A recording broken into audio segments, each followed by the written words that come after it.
Okay, here are your work solutions for the logarithmic equation formative assessment. And the first question for me, at least, is log base 5 of x must be equal to 2. And if you're able to just use inspection and figure out what x is without showing any work, that is fine, but maybe a little safer is rewriting this in exponential form, at least for tougher situations than this. This is probably the play. So 5 squared must be equal to x. Of course, that would mean x is 25. So you would be typing in 25 with no spaces and hitting enter for your first question. Okay, and the second question is log base x of 1/8 equals 3, and it's probably wise to convert this to exponential form due to the fraction here. X cubed, x to the power of 3, must be equal to 1/8. And to get x by itself, we need a cube root, both sides. And of course, remember when you're dealing with odd roots, no plus or minus. It's actually not that it's not required, it's incorrect. So the cube root of 1/8, of course, is going to be the cube root of 1 divided by the cube root of 8, which equals 1 over 2. So basically 1/2 times 1/2 times 1/2 gives us an 1/8. So x is 1 out of 2. So there's where you would actually have to use your fraction symbol on your keyboard, and also would have accepted decimal here as well. So if you typed in either 0.5 or 0.5, you should have been awarded full marks as well. Okay, and the third question is a base 3 logarithm, base 3 of x, plus another base 3 logarithm of x minus 2, and we need the sum of those two logs to be equal to 1. So of course we should be condensing this into a single log. And inside this log will be the product of the two inputs or arguments, be x multiplied by x minus 2. And this all should be equal to 1.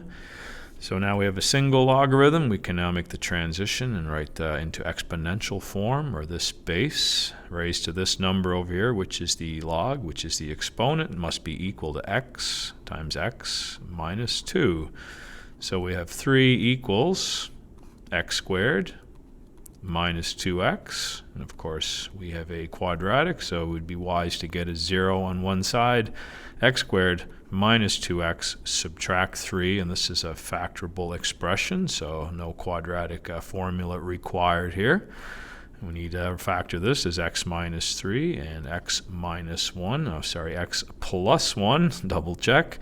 That gives me minus 3x and plus x, which gives me the correct middle term, and now I have the correct product as well. So it looks like we have two answers, x equals 3, x equals -1, and then when we come back and check out our domains, we can see that x must be greater than 0, and that domain, and this one, I guess you could look at it as well, but I think we have enough to rule out our answer, one of our answers. This domain is x greater than 2. So our answer has to be both greater than 0 and greater than 2. So of course that means it's going to be x equals 3. And x equals -1 is obviously not going to work in either one of those domains. So type in x equals 3. And we have one more left. Okay, and my last question here. Now, there was some confusion on the online assessment that I accidentally had base 3 logs in the question, and I didn't notice that. And I know some of you were typing in an answer of x equals 3, and you were probably pretty confused as to why you were being marked wrong, or perhaps you didn't care and you moved on with your life, but the question should have read log base 10 of x plus 3 minus log base 10 of x minus 1 equals 1. So now we can set up and condense our log and set that equal to 1.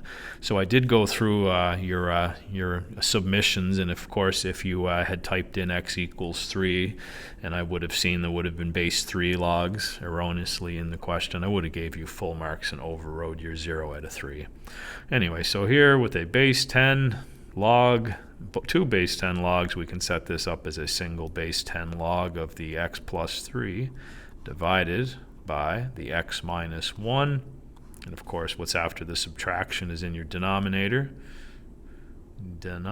and what's of course before the subtraction should go to your numerator when you condense, and this equals 1. So now exponential form, 10 to the power of 1 must be equal to x plus 3 over x minus 1, and multiply both sides by x minus 1.